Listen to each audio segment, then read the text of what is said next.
Hello friends, now we'll discuss about the last one of the penicillin group, that is the extended spectrum of the penicillin.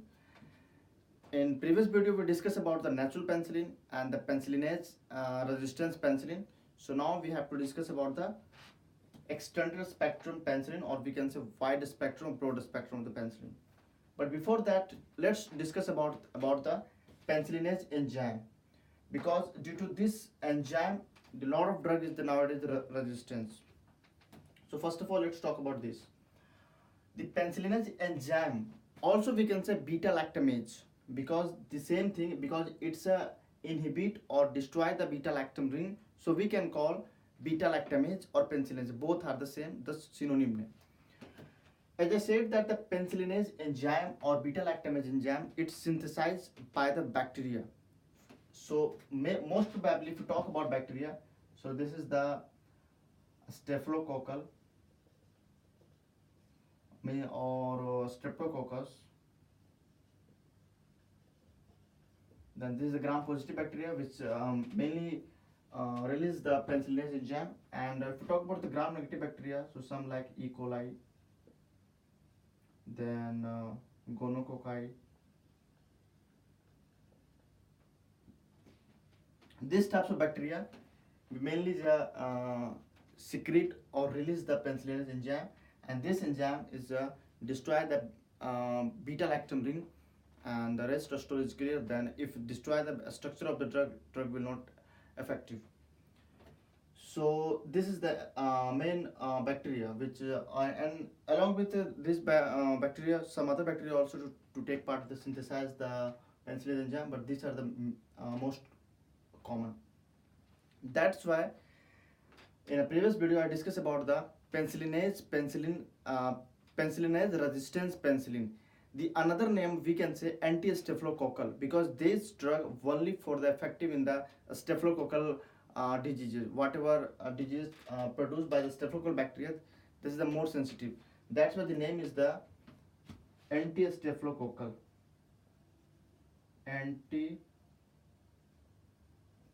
Staphylococcal,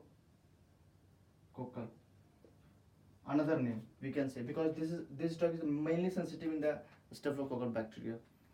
Okay, now let's talk about that. As I said that both gram positive and gram negative bacteria will be secrete, and due to this reason a lot of drug nowadays are resistance, because this drug whenever drug is will take to any person, the enzyme will release, and the penicillin binding protein will destroy, and drug will not effective.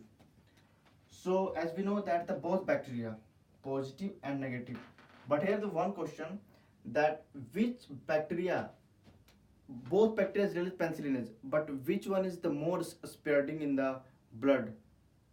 Because if the two person have, one person have gram negative bacteria and one person gram positive bacteria, and if we're giving the both condition the same drug, so which one drug is the fast destroy and which one is the slow destroy? As we suspect that the gram negative bacteria is the more toxic, because it have two layer, and the gram negative bacteria is not too much toxic as compared to gram negative bacteria, because it doesn't have two outer lipid layer, just peptidoglycan layer. But here is the story is the opposite. Gram positive bacteria has more spreading penicillinase enzyme as compared to the gram negative bacteria. Why? Because of here no any outer layer, not outer lipopolysaccharide. That's why whatever enzyme, because the penicillin enzyme synthesizing within the bacteria, so whatever enzyme the synthesizing is spreading in the surrounding area very fastly, because no any means outer layer is there. But in a gram negative bacteria, one outer layer is there, and very small porins here, very small porin. So by this porin, it will not too much or significant amount of the penicillin enzyme will go out of the bacteria. Whatever it will stay within the peptidoglycan layer, means between the peptidoglycan layer and lipopolysaccharide, between there somehow it can be stay there. But in gram positive bacteria it will not, it will spread to all. That's why the drug is the more sensitive to destroying the gram positive bacteria than the gram negative bacteria. And for example, if you talk about the penicillin, so as we know, the penicillin is the very bulky molecule. It will not well action or well penetration of the gram-negative bacterial cell wall due to the outer layer and very tiny porine is there. But in a gram-positive bacteria, obviously not any peptidoglycan layer, so very easy to penetrate, but very easy to penetrate and very easy to destroy also because the due to transpeptidase. So this is the main, we can say, the due to the resistance development, the development of the resistance, or we can say drug is the ineffective, not effective, ineffective. There is the main this reason.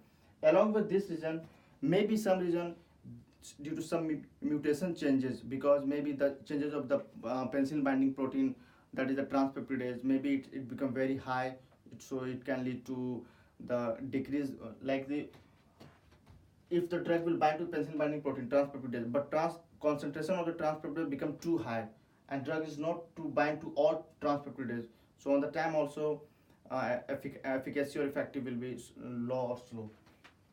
Okay, now let's talk about this drug.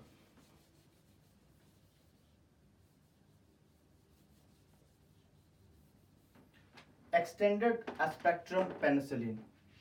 There are three groups: aminopenicillin, carboxypenicillin, and uridopenicillin. In the aminopenicillin, we have ampicillin, becampicillin, and amoxicillin. Then carboxypenicillin have carbenicillin, and the uridopenicillin we have piperacillin and mesodoxicillin. So these drugs are also group of the penicillin, but this is the semi-synthetic compound, not natural compound. It's a semi-synthetic compound, and this is the extended spectrum or wide spectrum. Wide spectrum is what? Means we don't know exact the bacteria. I know that the patient have bacterial disease, but we don't know exact bacteria. It can be gram negative, it can be gram positive. It means the extended spectrum bacteria, it can be kill the gram positive bacteria obviously, but it can as well as gram negative bacteria can also be killed. About the mechanism of the action, everything the same like the penicillin. They go in the bacterial and bind to penicillin binding protein, and then due to the disruption of the interruption of the transpeptidase enzyme, so automatically it will destroy. Okay, so let's talk about the, first of all, aminopenicillin. About the which types of bacteria sensitive. As I said that whatever bacteria like bacillus and cocci and the spirochete, these bacteria are sensitive to the penicillin. The same thing here, this group of the all drug also sensitive to the penicillin bacteria, but along with this bacteria also it's some gram negative bacteria like Escherichia coli, Salmonella. After that, Proteus group, then Shigella dysentery. After that, Helicobacter pylori, that the peptic ulcer main cause of. Then Haemophilus influenza.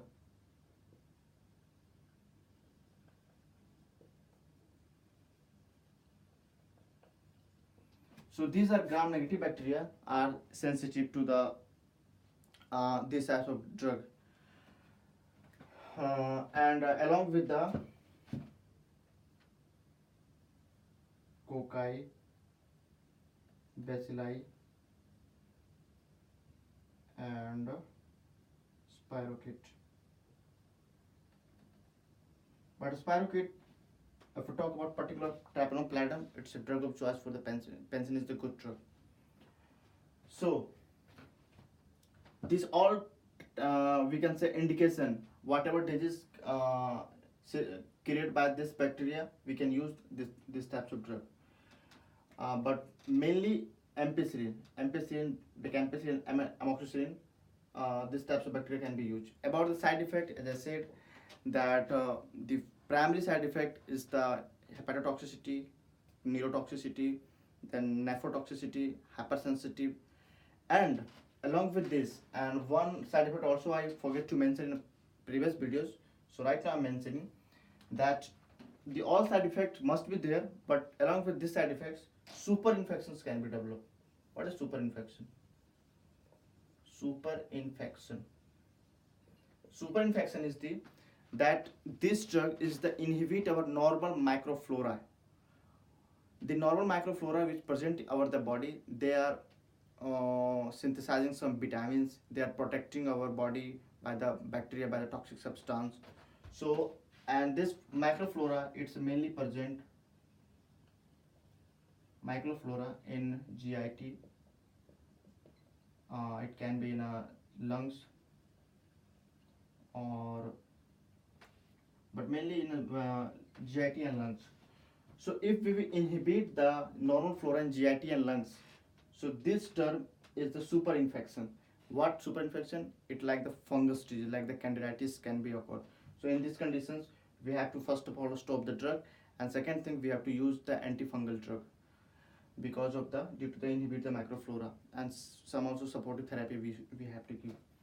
So this side effects also present in the previous video, like the in a penicillin cases, and obviously in this cases because it's extended spectrum penicillin, so it has more side effect than the penicillin group because there's a narrow spectrum. So narrow spectrum is not too much side effect because it's just particular we use in a selected bacteria, but in extended spectrum we use into any bacteria, gram positive and gram negative also. So this all thing about the aminopenicillin. Now we'll discuss about the carboxypenicillin and uridopenicillin. Okay. Yeah, one thing also I have to mention that about the pharmacokinetic. This drug is the obviously we should give in the like before meal, but if we will give after meal, no problem. It will not interrupt to any absorption and other thing. It will be to good absorption. So and also it's a acid stable, so no need to confuse like the penicillin G. It's a natural penicillin that it hit acid liable, so it will destroy, but it will not destroy. Okay. Now let's talk about the carbenicillin.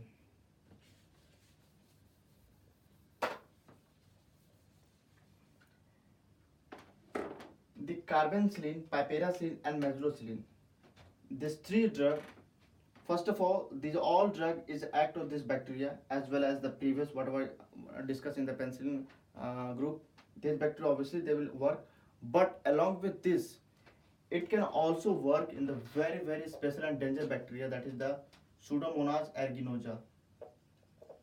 Pseudomonas aeruginosa. It's a very, we can say, danger bacteria and mainly found in the pus, wound pus. That is the green pus. We can say the green pus. Whenever the if green pus there means we can suspect the Pseudomonas aeruginosa. So in this bacteria, there is a very teeny porine. So even little bit increase the drug size or drug molecule, the bulky, it cannot penetrate. So it need to the very smart drug, very smart drug that can be penetrate this area. So this all bacteria can kill this drug, but along with this bacteria, the Pseudomonas aeruginosa can also be killed. So that's why it's exception cases. Whenever the patient suspect, for example, if any patient came and the patient has wound, and maybe patient history said that I taking the medicine aminopenicillin, I taking the medicine penicillin G, penicillin V, and penicillinase resistance penicillin, but no any effective. So doctor can be suspect that it's a wide spectrum, but why is not like the healing the wound. And after that, if the doctor see that the pus has become green and foul smelling, so now the doctor can be suspect, or we have to suspect that the patient have Pseudomonas aeruginosa. And as we know, the Pseudomonas aeruginosa is a very dangerous bacteria, and the layer is the very teeny porine. So this drug will not penetrate. That's why we have to change the drug, and we have to give the carbenicillin or either piperacillin or either mesalocillin. Then it can be kill the Pseudomonas aeruginosa. That is the we can say main difference between the carbenicillin and between the aminopenicillin. So, and usually these types of diseases we use in mainly the septicemia and UTI. This type of disease is mainly used, but mainly Pseudomonas aeruginosa, because Pseudomonas aeruginosa can lead to also septicemia and UTI. Okay. About the main differences between three, almost the same, just differences between the potency. The piperacillin is the 8 times more potent, 8 times more potent than the carbonicillin and the methicillin. That is the main difference. And also we can say this drug anti-pseudomonas, like in the previous video discussed about the penicillinase resistance penicillin, that is the anti-staphylococcal. Here we can say anti-pseudomonas because it's act on the pseudomonas. After that, some other bacteria like the as I said, that all types of gram-positive and gram-negative bacteria like Clavicilla and the Enterobacteria, that is the huge group of the Enterobacteria. So obviously it's an extended spectrum, and even it's a more extended spectrum, it can penetrate to even more and more dangerous bacteria. That's why no need to confuse that. Even it's a any bacteria can we give this drug, but if we give to even like if know that the patient has salmonella, and as I know that if aminopenicillin will give can be kill the salmonella, so on the time we should give the aminopenicillin. But if we give carbonicillin, obviously carbonicillin will kill, but better to give this one because maybe it can more side effect can be created. That's why we have to give ampicillin. It's depend upon the bacteria, it's depend upon the patient's conditions, that how you diagnose the patient. Maybe you don't know the which bacteria, so it's depend upon the patient's diseases, patient bacteria, and according to the patient's symptom we have to use the drug. So this is all information about the penicillin group. Just in a beta lactam one group we discuss penicillin group. Another drug is the cephalosporin, then the carbapenem, then the imipenem. Right now just we discuss about the penicillin group. About the contraindication, as I said, that the patients have epilepsy, the patients have any blood disorder like thrombocytopenia, any types of decrease the the hematological disorder, and hepatotoxicity, nephrotoxicity. We should avoid this types of drug. Okay, now one thing I have to say you that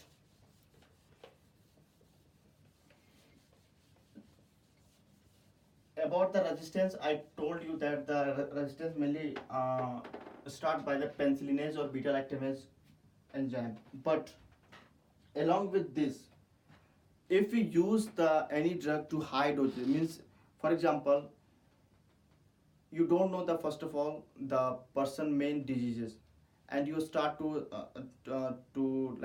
treat by the antibiotic, and in dose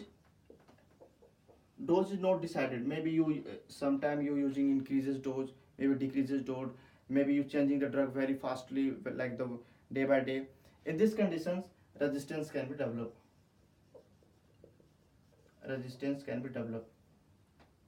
So one story is there that actually in the 1940 or 1941, in these conditions the scientist was treating the patient with penicillin.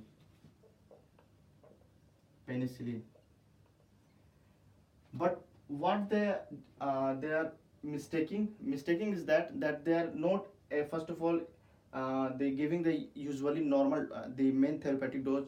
Maybe it's a they was increasing the dose, maybe sometimes decreasing the dose, and due to this they like not more correctly doses increasing or decreasing. Due to this reason the resistance will be developed, and the penicillin is not working in and the bacteria was the Staphylococcus aureus. So penicillin is not working, means it's not sensitive to the Staphylococcus aureus. After that they change drug and they give methicillin. Methicillin. Methicillin, what is this? This is the penicillinase resistance penicillin. And methicillin, again they start to work, but again after some time, again they start to resistance. So after the 1951 or 1950, the British scientists, they thought or they put it the name MRSA. That is the methicillin resistance Staphylococcus aureus. So this is the bacteria. We can say this is the group of the gram-positive bacteria, and which a strain of the Staphylococcus aureus. Means they said, this British scientists say that if we will not give, or if we will like the very frequently use the drug, or maybe if we use the changing the drug very frequently, so resistance can be developed. And if this resistance can be developed, methicillin resistance Staphylococcus aureus, it means almost all types of beta lactam antibiotics resistance. If any patient have these types of resistance, these types of bacterial infection, means we can say that we have to totally different types of antibiotic we have to give. Any beta lactam will not work here. So this is the very important information also. That's why the antibiotic, if we will giving to any patient, have to give proper dose, proper amount they should take. So we have to tell that please take them in a proper amount, in a proper day. Not like if they have to give twice a day, so maybe they will taking thrice a day or 4 times a day. It can be develop the resistance, or it can be developed more side effects. That's what's also important to know. Okay, so now I think discuss about the everything. Now we'll discuss about that, about the beta lactamase inhibitor. We have beta lactamase inhibitor, that drug that can be inhibit the beta lactamase enzyme, and then it will not destroy. So we have 3 drugs. Beta lactamase inhibitor. The first drug is the clavinic acid. Second one, tazobactam.